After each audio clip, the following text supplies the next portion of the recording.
Deixa eu só passar uma informação para os colegas, que eu quis ser muito breve na apresentação, mas é importante que fique consignado que tanto a Valéria quanto a Mariela, elas são integrantes do grupo de trabalho do Conselho Nacional de Justiça e estão trabalhando nessa política pública de implantação da conciliação no Brasil inteiro. Pessoalmente, eu já presenciei as duas em reunião com as pessoas do CNJ e até posso testemunhar que CNJ não é só coisa ruim, quer dizer, a notícia que eu tenho é de bastante coisa boa que a gente espera que tem para vir por aí. Então, vou passar a palavra à colega Valéria Lagraça, que vai continuar, então, a exposição. Alô? Não sei, esse aqui não está funcionando? Tá. Bom, boa noite a todos que estão nos assistindo. É um prazer estar aqui na Pamages, que é a minha casa, a minha segunda casa desde a infância. E agora, principalmente, é muito legal estar aqui com a Mariela, que estudamos juntas na faculdade, e agora lutamos pelo mesmo ideal, que é a conciliação e essa política nacional de conciliação. Então, o que eu queria falar agora, eu vou dar uma continuidade ao que a Mariela falou e colocar alguma coisinha a mais que eu pensei aqui enquanto ela falava. Então, eu vou já passar a falar para não me prolongar muito. O que a gente nota, então, no Brasil, é como ela colocou, que já existia a conciliação, desde a Constituição de 1824, já era prevista a conciliação, e lá era prévia, obrigatória, era condição de procedibilidade, ninguém podia demandar em juízo se não tivesse tentado previamente a conciliação. Isso vai progredindo no Brasil, vai sendo repetido nas outras constituições, até que o Código de Processo Civil tem várias disposições, mas sempre se falou em conciliação. E, em princípio, a conciliação feita pelo juiz. Então, a conciliação é a nossa velha conhecida, mas não na forma que ela existe hoje. Numa forma mais formal, forma formal até meio horrível, mas, assim, uma forma feita pelo juiz. E depois, com a lei de juizados de pequenas causas e depois a lei de juizados especiais, é que começou a se pensar num terceiro fazendo a conciliação. Então, surge a figura do conciliador como um terceiro auxiliar do juiz, que ele poderia fazer a conciliação. E até então só se fala em conciliação. Com a lei da arbitragem, começam a surgir as câmaras de arbitragem e essas câmaras começaram a desenvolver a mediação também. Então, começou a se falar no Brasil em mediação, que era uma ideia que vem dos Estados Unidos, das experiências que eles tinham lá, e começaram a montar essas câmaras no âmbito privado. E com isso começou a ser desenvolvido o trabalho desse novo procedimento, dessas novas técnicas, até que no judiciário, principalmente no judiciário de São Paulo, então vem um provimento que é o 893/2004, que criou e possibilitou a implantação dos setores de conciliação e mediação.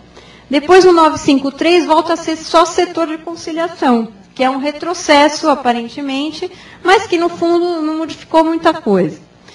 Mas o que existe de diferença? Que nem a Mariela falou, na prática, a diferença entre conciliação e mediação, ela não existe, porque as técnicas, na verdade, são as mesmas, ou são parecidas, ou são as técnicas da mediação, que são menos utilizadas ou mais utilizadas.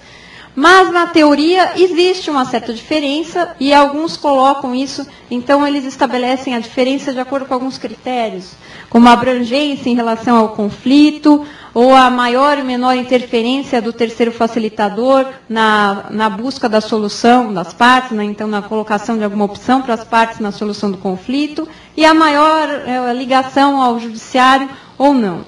Então, esses que diferenciam, teoricamente, eles colocam assim, que a mediação, ela resolve uma lide subjacente, a lide sociológica, que está por trás daquela lide aparente que é que aparece no processo, que reflete as posições das partes. Então, ela reflete os verdadeiros interesses e necessidades das partes. Então, o mediador ele tem que usar algumas técnicas para investigar essas necessidades. Chegando às necessidades, ele restabelece o diálogo entre as partes e possibilita uma composição. Já a conciliação ela é mais superficial, ela atinge mais essa lide aparente, a lide processual, que está refletindo as posições diretas das partes e não se aprofunda. A outra diferenciação é em relação à atitude do conciliador e do mediador.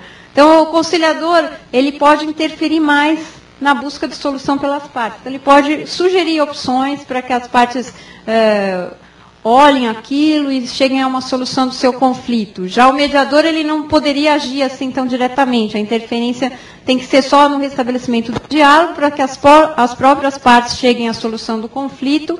E então as próprias partes criam as opções e depois fazem uma opção por uma delas e chegam a um acordo.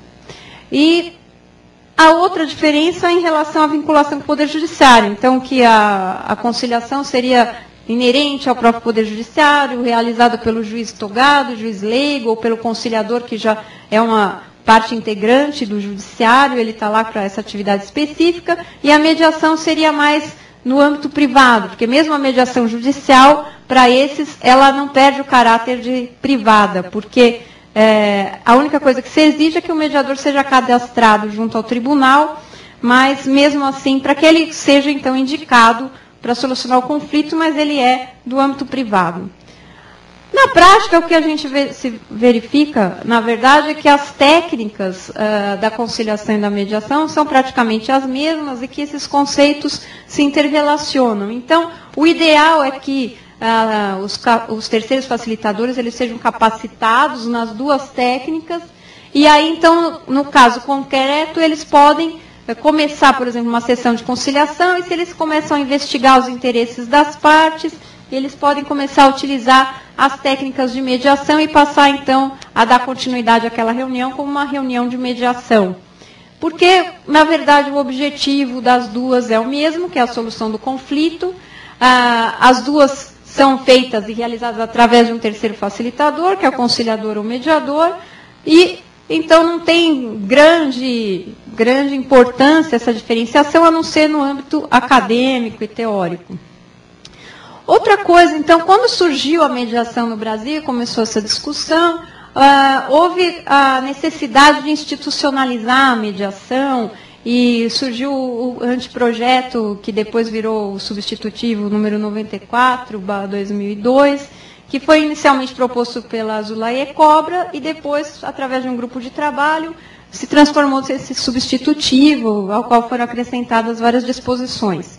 E nesse substitutivo é prevista uma mediação prévia, que é facultativa, quer dizer, as partes antes de ingressarem em juízo, elas podem optar por se dirigir a um mediador e tentar ali se compor, ou a outra forma é a mediação incidental, que seria a mediação obrigatória. Depois de proposta a demanda, então seria obrigatória essa sessão de mediação. E aí, então, surgiram várias críticas, até que esse projeto ficou paralisado também na Câmara, porque teve uma nota técnica do CNJ, ainda pela ministra Ellen Grace, e ela foi contrária em 3 pontos à aprovação do projeto, e um deles era exatamente esse ponto da obrigatoriedade, porque ela e outras pessoas entenderam que a obrigatoriedade da mediação dentro do processo, ela estaria violando o princípio da autonomia da vontade, que é um princípio basilar dos métodos alternativos de solução de conflitos, porque eles acham que, como surgiu no âmbito privado, a mediação deveria ficar no âmbito privado, para evitar o engessamento da mediação, assim como ocorreu com a conciliação nos juizados especiais. Então, isso estaria violando. E outra coisa é que seria contrário ao princípio do acesso à justiça ou da inafastabilidade do acesso ao Poder Judiciário, do artigo 5º, inciso 35 da Constituição, mas isso não se sustenta, na verdade. E hoje, com a discussão do anteprojeto de Código de Processo Civil, é a mesma discussão, porque ali existe uma reunião, uma sessão de conciliação obrigatória no início do processo. E voltou à tona, então, toda essa discussão. Mas os que sustentam, então, que isso não violaria nenhum dos princípios, é porque, primeiro, em relação ao princípio do acesso à justiça, o que é colocado é que não é obrigatória a mediação prévia, ela já é obrigatória quando passa a existir um processo. Então, isso não evita que as pessoas ingressem com ação em juízo, muito pelo contrário. Depois de ingressada a ação em juízo, é que vão as partes intimadas para se submeter a essa reunião de conciliação ou de mediação. E não é que nem em países como a Argentina, então, que essa conciliação é prévia obrigatória, a mediação é prévia obrigatória, é condição de se ingressar em juízo, como era na nossa Constituição do Império. E outra coisa é que, então, essa obrigatoriedade, ela não se dirige aos litigantes, não é? A obrigatoriedade se dirige ao próprio agente estatal. É obrigado a propor essa mediação, mas as partes ainda têm como declarar sua vontade depois dessa intimação. Por quê? Porque elas podem optar por não comparecer à sessão de mediação, e daí não advém nenhuma sanção, ou ainda que advenha alguma sanção, dependendo da fase processual, que são as mesmas sanções do procedimento sumário, do juizado, quer dizer, a veracidade dos fatos alegados pela outra parte, ou o arquivamento. Isso é um ônus que ela comparece só para evitar a revelia ou evitar o arquivamento. Não seria uma sanção direta à não submissão ao procedimento da mediação. Então, depois disso, se as partes comparecem também, explicado a elas o procedimento da mediação e da conciliação, elas podem optar por não continuar, não se sujeitar ao procedimento, e aí, então, volta o processo a caminhar no procedimento comum do Código de Processo. E por fim, eles ainda podem optar por, depois de conhecer o procedimento e iniciar a sessão, podem optar por não fazer o acordo, e aí o processo retorna à apreciação do juiz. Então, isso não se sustenta, até porque o acesso à justiça previsto no artigo 5º, ele é um acesso à justiça amplo. Então, o que se quis foi exatamente que houvesse essa complementariedade, que além da forma adjudicada, de solução através da sentença, pudesse ser proposta às partes outras formas de solução do conflito, em complementação àquela, para que seja, então, dada uma solução adequada, efetiva, tempestiva ao conflito, e com isso se obtém a pacificação social, que é o objetivo último aí do princípio do acesso à justiça. Depois então, do projeto de mediação, e começou a haver esse movimento da conciliação no CNJ, e toda essa movimentação, até que veio o ministro Peluso, e no seu discurso de posse, ele colocou que deveria haver uma política menos ortodoxa do Poder Judiciário, com a utilização de métodos alternativos de solução de conflitos. O que se pensa hoje é exatamente que a conciliação deve ser feita pelo juiz, ou não deve ser feita a mediação, muito menos, porque ele não tem condição de investigar os interesses das partes, é ele que vai julgar o caso. Mas o juiz deve conhecer também os métodos alternativos de solução de conflitos para poder sugerir às partes a obtenção, a busca desses métodos, a sujeição a esses métodos. Então, é bom que ele conheça, que ele tenha uma capacitação para isso. Também métodos alternativos, desde o curso de iniciação funcional, e também os serventuários, porque com isso vai haver o quê? A divulgação dos métodos alternativos. Até a obrigatoriedade da conciliação e da mediação no curso do processo, ela também tem essa função de divulgação dos métodos alternativos, que a partir dessa intimação, e se as partes resolvem comparecer, elas tomam conhecimento desses novos métodos, elas aprendem, tem um caráter educativo também. E isso, até juízes de outros países, da própria Califórnia, o juiz Wayne Brasil, num congresso de mediação que teve em Brasília em 2008, ele falou isso, que mesmo naquele país onde a cultura já era voltada para esse tipo de solução de conflito, se não tivesse sido obrigatória a mediação no início e não tivesse sob a orientação do Poder Judiciário, isso não teria crescido tanto nem naquele país. Porque ele falou assim, que existe uma resistência dos advogados, das próprias partes, em relação aos métodos alternativos. Os advogados achavam que iam perder o sustento, as partes, por sua vez, não conheciam, então tem uma resistência à mudança, ao novo. E com a intimação, muitas vezes elas compareciam, aprendiam, ouviam o que significava e passavam a utilizar, até que passavam a utilizar voluntariamente, e hoje é totalmente arraigado na cultura deles. Então, isso também vai ajudar a mudar a mentalidade da população, a mentalidade dos advogados e dos próprios juízes.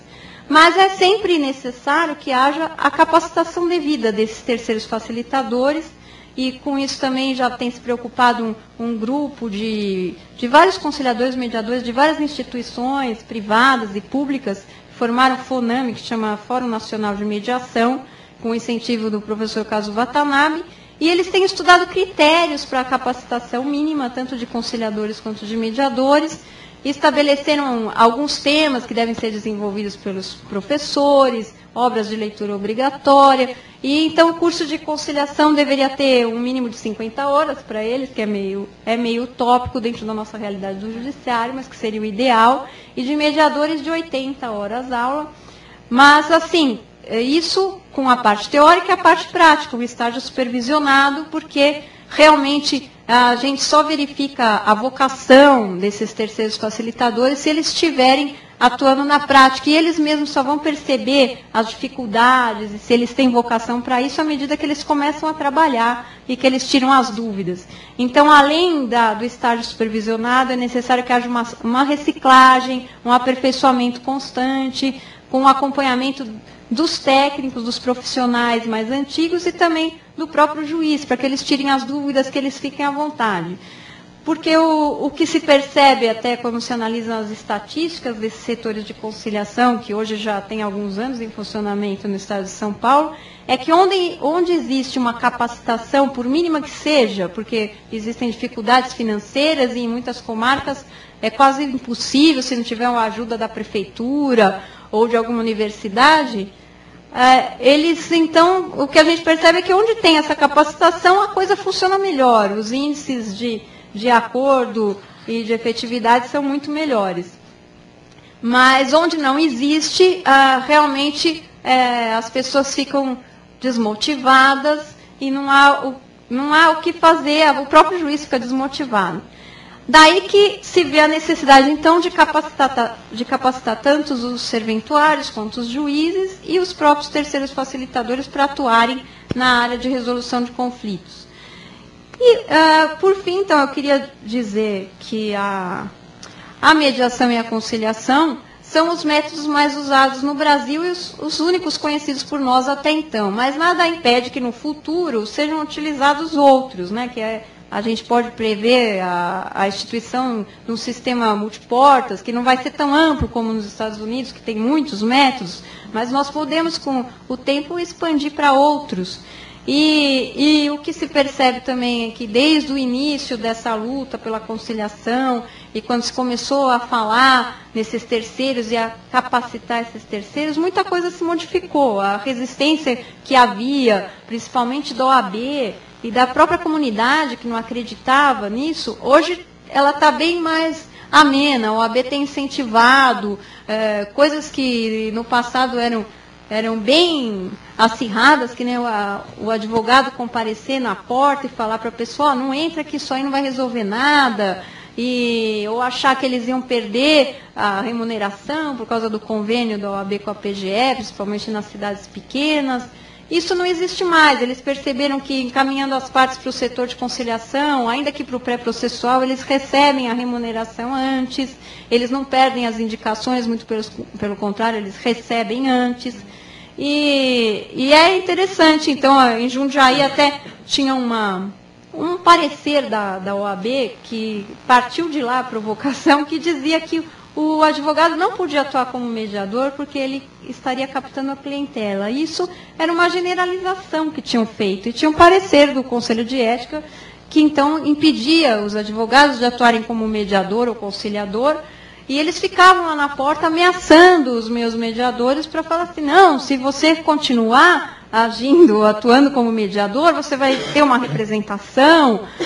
E com o tempo eu cheguei a provocar de novo, teve um parecer de um advogado que chama Jairo Aber, e eles conseguiram acabar com isso, porque também era incoerente, porque no anteprojeto de mediação, 94/2002, os advogados estavam lutando exatamente por uma reserva de mercado, eles estavam lutando para que só pudesse ser mediador o advogado, inscrito na OAB, então tinha que ser advogado.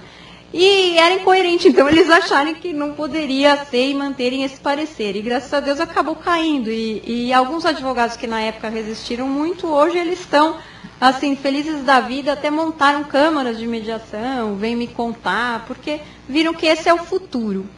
E eu fico muito feliz com isso. Eu acho que hoje as coisas progrediram muito e nós temos um futuro ainda mais promissor, porque a mediação, a conciliação, elas não podem ser vistas como a solução para a crise da justiça, mas elas acabam, como reflexo, interferindo na diminuição do número de processos e na morosidade da justiça. Então, hoje é um caminho muito bom para que nós também possamos melhorar o nosso judiciário e o judiciário passar a ser visto mais como um prestador de serviços do que como um poder que fica pairando sobre tudo e sobre todos. É isso que eu queria falar, não vou também falar mais, porque acho que o tempo acabou. Queria agradecer a atenção de todos. Se tiverem alguma questão, podem mandar, por favor.